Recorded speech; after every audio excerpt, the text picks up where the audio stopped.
finishes off in style. A magnificent strike into the crowd. வணக்கம் நண்பர்களே, welcome to my channel cocktail furious. So இப்போ நம்ம பார்க்க போற வீடியோ எதை பார்த்தீங்கன்னா டெல்லி கேபிட்டல்ஸோட squad analysis plus playing 11 prediction தான் இந்த IPL 2024. அண்ட் ஆல்ரெடி நான் KKRோட squad analysis as well as playing 11 prediction ஒரு வீடியோ போட்டிருக்கேன். பார்க்காதவங்க தாராளமாக போய் செக் பண்ணிக்கலாம். ஸோ இப்போ செகண்ட் டெல்லி கேபிட்டல்ஸ் தான் நம்ம ரிவ்யூ பண்ண போறோம். ஸோ டெல்லி கேபிட்டல்ஸ் அப்படின்னாலே நம்மளுக்கு ஃபர்ஸ்ட் ஞாபகம் வருது ரிஷப் பண்ட். ஸோ ரிஷப் பண்ட்டை பயங்கரமா மிஸ் பண்ணாங்க லாஸ்ட் இயர். உங்களுக்கே நல்லா தெரியும், அவர் ஆக்சிடென்ட்டுக்கு அப்புறம் கிட்டத்தட்ட 1.5 years அவர் விளையாடவே இல்லை கிரிக்கெட். ஸோ ஆப்வியஸ்லி டெல்லி கேபிட்டல்ஸ்க்கு அவர் ஒரு மிகப்பெரிய மிஸ். பேட்ஸ்மேனாகவும் மட்டும் இல்லாமல் கேப்டனாகவும் மிஸ் பண்ணாங்க, அது மட்டும் டேம் ஷுர். பட் இந்த வாட்டி ஒரு மிகப்பெரிய பூஸ்ட் அவங்களுக்கு என்னன்னா ரிஷப் பண்டோட அரைவல். அண்ட் அவரும் வந்து பார்த்தீங்கன்னா NCL சர்டிஃபிகேட் வாங்கிட்டாரு that is 100% fit as a wicket keeper batsman. So wicket கீப்பராக அவர் விளையாடுவாங்களான்றது எனக்கு தெரியாது. மேபி அவர் பேட்ஸ்மேனாக விளையாடலாம். ரிக்கி பாண்டிங் அவர் தான் கேப்டன் சொல்லியிருக்காரு. ஸோ ஆப்வியஸ்லி கேப்டனா இம்பாக்ட் பிளேயராக விளையாட முடியாது. ஸோ பொறுத்து வந்து பார்க்கலாம் அது என்னதான் நடக்கும்னு சொல்லிட்டு. இனிஷியலாக இப்போ நம்ம வந்து ரிஷப் பண்ட் தான் கேப்டன் அப்படின்னு வச்சு தான் நம்ம ப்ரிவியூ பண்ண முடியும். அண்ட் எஸ், ஸோ டெல்லி கேபிட்டல்ஸோட ஸ்குவாடை பார்க்கும்போது வந்து பார்த்தீங்கன்னா வேற லெவல் அப்படின்லாம் நம்ம சொல்லவே முடியாது. ஏன்னா அவங்களோட போலிங் லைனப் நல்லா இருக்கு. They have good variety of spinners, fast bowlers. But பேட்டிங்ல எடுத்துக்கிட்டீங்கன்னா டாப் 3 நம்பி தான் அதிகமா இருக்காங்க. ஏன்னா ரிஷப் பண்ட் இப்பதான் வராரு ஆஃப்டர் லாங் டைம். அந்த பழைய ரிஷப் பண்ட் நம்ம பார்க்க முடியுமான்னு கேட்டீங்கன்னா கொஞ்சம் அவருக்கு டைம் எடுக்கும். புரியுதா உங்களுக்கு? ஸோ அப்படின்ற ஒரு பட்சத்துல ஸோ இனிஷியல் 2-3 மேட்சஸ் அவருக்கும் கொஞ்சம் டைம் எடுக்கும் அவர் ஃபார்முக்கு வரதுக்கு. ஸோ மிடில் ஆர்டர் கொஞ்சம் ஃப்ரெஜைலா தாங்க இருக்கு. அண்ட் ஃபினிஷிங்ல யாரும் அந்த அளவுக்கு ஒரு டேஞ்சரஸ் பிளேஸ் எதுவுமே இல்லை. அங்கதான் வந்து பாத்தீங்கன்னா டெல்லி மாட்டுறாங்க. அவ்வளோ காசு வச்சிருந்தாங்க. ஆப்ஷன்ல வந்து பாத்தீங்கன்னா சொதப்பல் தான். எப்பவுமே டெல்லி வந்தாலே சொதப்பல் தான். அதுக்கு முன்னாடி ஆப்ஷன்ல தான் வந்து பாத்தீங்கன்னா சொதப்பினாங்கன்னு பார்த்தா இந்த மினி ஆப்ஷன்ல நிஜமாவே ஒஸ்டா செலக்ட் பண்ணாங்க பிளேயர்ஸை. ஹாரி ப்ரூக் எடுத்தாங்க 4 கோடி ரூபாய்க்கு. இப்ப பாத்தீங்கன்னா ஹாரி ப்ரூக் வந்து இந்த IPL விளையாட மாட்டேன்னு சொல்லிட்டு நியூஸ் கொடுத்துட்டாரு டியூ டு பர்சனல் ரீசன்ஸ். அதாவது இங்கிலீஷ் பிளேயர்ஸ்லாம் ஃபர்ஸ்ட் எடுக்கிறதுக்கு முன்னாடி 4 தடவை யோசிக்கணும். ஏன்னா இதோட 3வது பிளேயர் கஸ் அட்கின்சன், அதுக்கப்புறம் இவர் ஜேசன் ராய், இப்போ வந்து ஹாரி ப்ரூக். சீரியஸா BCCI வந்து ஒரு பாண்டு தான் எழுதணும். இந்த மாதிரி இனிமேட் ஆக்ஷன்ல கொடுக்கறதுக்கு முன்னாடியே மெயினா இங்கிலீஷ் பிளேயர்ஸ்க்கு மட்டும். அதாவது நீ ஆக்ஷன்ல கொடுத்துட்டீங்கன்னா மினிமம் 6 or 7 மேட்சஸ் விளையாடி தான் ஆகணும். அந்த மாதிரி பாண்டு கொடுக்கணும். ஏன்னா ஒரு ஃப்ரான்ச்சைஸியும் காசு போட்டு இந்த மாதிரி பிளேயர்ஸ் எடுத்து பேலன்ஸ்க்காக எடுக்கிறாங்க. இவங்க டக்குன்னு எஸ்கேப் ஆயிடுறாங்க. இப்போ திருப்பி 300 பிளேயரை செலக்ட் பண்றது எவ்வளவு ஒரு கஷ்டமான ஒரு விஷயம், எந்த ஒரு பிரான்ச்சைஸியா இருந்தா இருக்கட்டும். ஸோ இது கண்டிப்பா BCCI ஒரு ஆக்ஷன் எடுத்தே ஆகணும். இப்போ ஹாரி ப்ரூக் இல்லாததே டெல்லி கேபிட்டல்ஸ்க்கு ஒரு மிகப்பெரிய ப்ளோ. ஸோ வேற ஒரு ரீப்ளேஸ்மெண்ட் தேடிட்டு இருக்காங்க. But they have Tristan Stubbs. அவர் ரீசெண்ட் டைம்ல நல்ல ஃபார்ம்ல இருக்காரு. பட் ஸ்டில் நான் திருப்பியும் சொன்ன மாதிரி அவங்க வந்து பாத்தீங்கன்னா டாப் ஆர்டர் தான் ரொம்ப நம்பி இருக்காங்க. அண்ட் டாப் ஆர்டர்ல David Warner and Mitchell Marsh, Prithvi Shaw எந்த அளவுக்கு கன்சிஸ்டன்டா இருப்பாருன்னு தெரியல. ஆள் நல்லா ஊதி போய் பயங்கரமா ஆயிட்டாரு. ஸோ தெரியல கன்சிஸ்டன்டா விளையாடுவாரான்னு சொல்லிட்டு.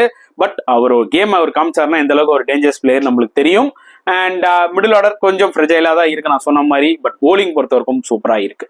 ஸோ பிளேயிங் 11 என்னவா இருக்கும் அதுதான் பாத்தீங்கன்னா நம்ம இப்போ டிஸ்கஸ் பண்ண போறோம். ஸோ என்னோட ப்ரெடிக்ஷனை நான் சொல்றேன், உங்களோட ப்ரெடிக்ஷனை நீங்க சொல்லுங்க. பட் அந்த பிளேயிங் 11க்கு முன்னாடி நம்ம என்ன பண்ணலாம்னா ஸ்குவாடை ஒரு வாட்டி பார்க்கலாம்.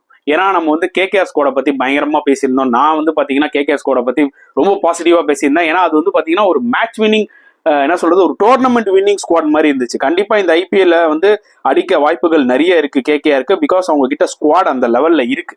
புரியுதா உங்களுக்கு? வேற டெல்லி எடுத்துக்கிட்டீங்கன்னா வச்சுக்கோங்களேன், நிஜமாவே இந்த ஸ்குவாடை பார்க்கும்போது பேட்டிங் ஓகே, போலிங் கூட ஓகே, ஆல்ரவுண்டர்ல உங்களுக்கு மிச்சல் மார்ஷ், அக்சர் பட்டேல் நிக்கிறாங்க. பட் உங்களுக்கு இம்பார்ட்டன்டா அந்த மிடில் ஆர்டர் பேட்ஸ்மேன்ஸ் சொல்லி வருவாங்க பாத்தீங்களா, அங்கதான் வந்து தொக்கா மாட்டுறாங்க. டாப் ஆர்டர் பேட்ஸ்மேன்லாம் ஓகே, எந்த பிரச்சனையுமே கிடையாது. பட் சம்திங் ஏதோ மேஜரா மிஸ் ஆகிற மாதிரி தோணுதுங்க இந்த டெல்லி டீம் ஸ்குவாடை பார்க்கும்போது. ஸோ பேட்டிங் வைஸ் எடுத்துக்கிட்டீங்கன்னா David Warner, Prithvi Shaw, Brook unavailable. So obviously அவருக்கு ரீப்ளேஸ்மெண்ட் தேடுவாங்க. Shai Hope. ஸோ இவர் தான் முதல் தடவையா IPL விளையாட போறாரு. பட் எந்த அளவுக்கு T20ல அவர் எஃபெக்டிவா இருப்பாரு, அது எஸ்பெஷலி இன் IPLன்றது எனக்கு தெரியல. And Swastik, Indian domestic player. Tristan stubs இருக்காரு. யாஸ்டல் கண்டிப்பா இந்த வாட்டி அவருக்கு ஆப்பர்ச்சுனிட்டி நிறைய கொடுக்கணும். லாஸ்ட் டைம் கொடுத்தாங்க, அவர் பெர்ஃபார்ம் பண்ணல. பட் ரீசெண்ட் டைம்ஸ்ல ரஞ்சில நல்லா விளையாடிட்டு இருக்காரு, நல்ல ஃபார்ம்ல இருக்காரு. ஹோப்ஃபுல்லி யாஸ்டலுக்கு ஒரு நல்ல ஒரு ஃபேர் சான்ஸ் கிடைக்கும்னு நினைக்கிறேன். அண்ட் விக்கெட் கீப்பர்ஸ் எடுத்துக்கிட்டீங்கன்னா ஆப்வியஸ்லி ரிஷப் பண்ட் கேப்டன், அபிஷேக் போரல், குமார் குஷாகரா கிட்ட நிறைய ஹோப்ஸ் இருக்கு. நல்ல ஒரு டேலண்ட்னு சொல்லி தான் அவர் எடுத்திருக்காங்க. நானும் இவரை பத்தி நிறைய கேள்விப்பட்டிருக்கேன். பார்க்கலாம் அவருக்கு ஆப்பர்ச்சுனிட்டி கிடைக்குமா இல்லையான்னு. முதல்ல ஆல்ரவுண்டர்ஸ்ல மிச்சல் மார்ஷ் ரொம்ப key player for Delhi. Axar Patel என்னைக்குமே கன்சிஸ்டன்டா விளையாடுவாரு. லலித் யாதவ் கண்டிப்பா ஸ்பின் எடுத்துச்சுன்னா இவர் ரொம்ப யூஸ்ஃபுல்லா இருப்பாரு. சுமித் குமார் ஒரு இந்தியன் டொமஸ்டிக் ஆல்ரவுண்டர். இப்போ போலர்ஸ் எடுத்துக்கிட்டீங்கன்னா ஆண்ட்ரூ நோக்கி, Ishant Sharma, Jai Richardson, Kuldeep Yadav, Lungi Ngidi, Mukesh Kumar, Praveen Dubey, Rasik Dhar, Khaleel Ahmad and Vicky ஓஸ்ட்வால். So கிட்டத்தட்ட பார்த்தீங்கன்னா நிறைய அந்த யங்ஸ்டர்ஸ் தான் எடுத்திருக்காங்க. இந்தியன் டொமஸ்டிக்ல இருப்பாங்க பார்த்தீங்களா யங்ஸ்டர்ஸ், நிறைய பேர் இவங்கள தான் ட்ரஸ்ட் பண்ணி எடுத்திருக்காங்க. அதுல எந்த தப்புமே இல்லைங்க. பட் ஆனால் டெஃபினட்டா இவங்க ஃபாரின் பிளேயர்ஸ் வந்து சொதப்பிட்டாங்கன்னு தான் ஆப்ஷன்ல சொல்லி ஆகணும். ஏன்னா அவ்வளோ ஆப்ஷன்ஸ் இருந்துச்சு, இவங்க கையில பைசாவும் இருந்துச்சு. பட் அதை விட்டுட்டு இவங்க வந்து 4 கோடி கொடுத்து இவரை தான் எடுத்தாங்க. அவர் பேர் என்ன, ஹாரி ப்ரூக்கை தான் எடுத்தாங்க. அதுக்கப்புறமா வந்து பாத்தீங்கன்னா ரீலி ரிசர்வை விட்டுட்டு திருப்பி அவருக்கு அவ்வளோ பைசாக்கு போனாங்க. நல்ல காலம் அவர் எடுக்கல. அவரே எடுத்து வச்சிருந்தாங்கன்னா சத்தியமா இந்த டீமை பத்தி என்ன சொல்றதுன்னு எனக்கு தெரியல. ஸோ இவங்களோட டெல்லி பொறுத்த வரைக்கும் பாத்தீங்கன்னா அவங்க வார்னர், மிச்சல் மார்ஷை நம்பி தான் இருக்காங்க. கண்டிப்பா ரிஷப் பண்ணிட்டு நம்பி இருப்பாங்க. பட் மேஜரா இந்த 2 பிளேயர் தான் காப்பாற்றணும். இன்கேஸ் டெல்லி கேபிட்டல்ஸ்க்கு வந்து குவாலிஃபயருக்குள்ள வரணும்னு ஆசை இருந்தா. அப்பார்ட் ஃப்ரம் தட் நீங்க வந்து பாத்தீங்கன்னா அவங்க டோர்னமெண்ட்லாம் வின் பண்ணுவாங்களான்னு கேட்டீங்கன்னா உங்களை குவாலிஃபை ஆவாங்களான்றது டவுட்டுங்க. இந்த ஸ்குவாடை பார்க்கும்போது போலிங் என்னதான் இருந்தாலும் அவங்க கிட்ட பினிஷிங்ல பெருசா யாரும் இல்லை. எஸ், டிஸ்டன்ஸ் ஸ்டப்ஸ் நல்ல ஃபார்ம்ல இருக்காரு. SA T20 நல்லா விளாண்டாரு. ஸோ அங்க இருக்கிற டொமஸ்டிக் கிரிக்கெட்ல நல்ல ஃபார்ம்ல இருக்காரு. பட் IPL வரும்போது அந்த ப்ரெஷரே வேற.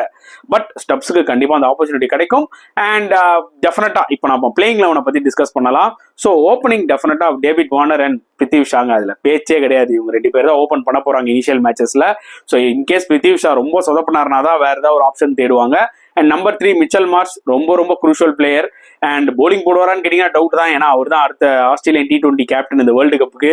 ஸோ போலிங் போட்டு இன்ஜுரி ஏதாயிட போகுதுன்னு சொல்லிட்டு மேபி அஸ் அ பேட்ஸ்மேனா அவர் விளையாடலாம். போலிங் தேவைப்பட்டா போடலாம். ஆனா கன்சிஸ்டன்டா போட வாய்ப்புகள் கம்மி தான் எனக்கு தோணுது.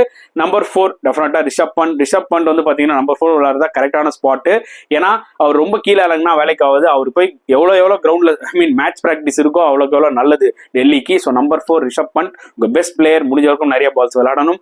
அண்ட் நம்பர் 5 நான் கண்டிப்பா யாஸ் டெல் விளையாடுவாங்க. ஏன்னா யாஸ் டெல்ன்றவர் பாத்தீங்கன்னா நல்ல டேலண்ட். லாஸ்ட் டைம் மேபி நல்லா விளையாடாம இருந்திருக்கலாம் டாப் ஆர்டர்ல. பட் அவர் மிடில் ஆர்டர் அவருக்கு பெஸ்ட் சூட்டடா இருக்கும். ஸோ ட்ரஸ்ட் பண்ணி யாஸ் டெல் எல்லாம் போய் உனக்கு 7 மேட்ச் ஆப்பர்ச்சுனிட்டி தரும், நீ ஃபெயில் ஆனாலும் பரவாயில்லன்னு சொல்லி அவங்களாம் ட்ரஸ்ட் பண்ணி உள்ள இறக்கணுங்க. அப்பதான் இந்த மாதிரி யங்ஸ்டர்ஸ் ஷைன் ஆவாங்க.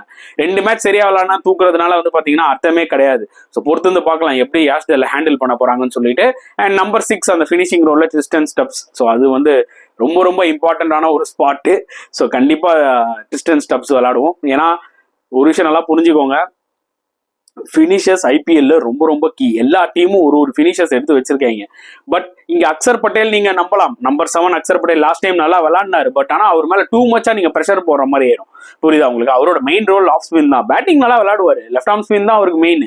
போலிங்ல விக்கெட்ஸ் எடுக்கிறார் அக்சர் பட்டேல், அதுதான் ரொம்ப கீ. பேட்டிங்ல கான்ட்ரிபியூட் பண்ணுவார். பட் நீ தாண்டா எங்களுக்கு ஃபினிஷர் அப்படின்னு சொல்றது வந்து பாத்தீங்கன்னா நீங்க அக்சர் பட்டேலுக்கு ப்ரெஷர் போடுற மாதிரி இருக்கும். ஸோ நம்பர் 7 அவர் தான். ஸோ நம்பர் 8 வந்து பாத்தீங்கன்னா குல்தீப் யாதவ் விளையாடுவாரு. And number 9 Nortje. ஸோ அதுல வந்து எந்த பேச்சுமே கிடையாது. Number 10 Mukesh Kumar and number 11 Khaleel Ahmed. So Nortje in case injury first 2 games விளையாட மாட்டாருன்ற மாதிரி சொல்றாங்க. இல்லைனா டெஃபினட்டா லுங்கி என்கிடி போலாம். ஜெய் ரிச்சர்ட்சனை விட என்கிடி போனா என்கிடிக்கு CSKக்கு விளையாடின அந்த எக்ஸ்பீரியன்ஸ் இருக்கு, நல்லாவும் விளையாடி இருக்காரு. ஸோ அதனால லுங்கி நிகிடிய சீரியஸாவே இவங்க நம்பணும். ஸோ இம்பாக்ட் பிளேயரா யார் இருப்பா? ஸோ மோஸ்டா பிருத்திவி ஷாவை தான் அவங்க இம்பாக்ட் பிளேயரா வச்சிருப்பாங்க. அதுல எந்த டவுட்டுமே கிடையாது. அண்ட் போலரை யாரை எடுப்பாங்க அப்படின்னு நீங்க கேட்டீங்க, இம்பாக்ட் பிளேயர் மேபி ஸ்பின் எடுத்துச்சுன்னா லலித் யாதவ் யூஸ் பண்ணலாம். இல்ல பிச்சில் கொஞ்சம் பேஸ் இருக்கு, கொஞ்சம் பவுன்ஸ் இருக்குன்னா அவங்க கீழே இஷாந்த் சர்மா இருக்காங்க. ஸோ போலிங் வைஸ் டெல்லி வந்து பாத்தீங்கன்னா ஓரளவுக்கு நல்லா பெட்டரா தெரியுறாங்க ஆக்சுவலா, to be very honest. And top order பெட்டரா தெரியுது. பட் மிடில் ஆர்டர் அந்த ஃபினிஷிங் தான் வந்து பாத்தீங்கன்னா அவங்களுக்கு மேஜரா அடி வாங்குது. திடீர்னு ரிஷப் பண்ணிட்டு அவரோட பழைய ஃபார்ம் எடுத்துட்டு வந்துட்டாருன்னா ஸோ அதுவும் ஒரு பக்கம் கவர் ஆன மாதிரி ஆயிடும். பட் ஸ்டில் டெல்லி வந்து பாத்தீங்கன்னா they are going to face lot of challenge, அதுல எந்த டவுட்டும் கிடையாது. ஸோ இதுதான் என்னோட ஒரு ப்ரெடிக்ஷன். ஸோ உங்களோட ப்ரெடிக்ஷனை தாராளமா கமெண்ட் செக்ஷன்ல போடுங்க. அண்ட் இந்த வீடியோ பிடிச்சிருந்தா லைக் பண்ணுங்க, ஷேர் பண்ணுங்க, முடிஞ்சா சப்ஸ்கிரைப் பண்ணுங்க. ஸோ நெக்ஸ்ட் வீடியோல பார்க்கலாம் ஃப்ரெண்ட்ஸ். Until then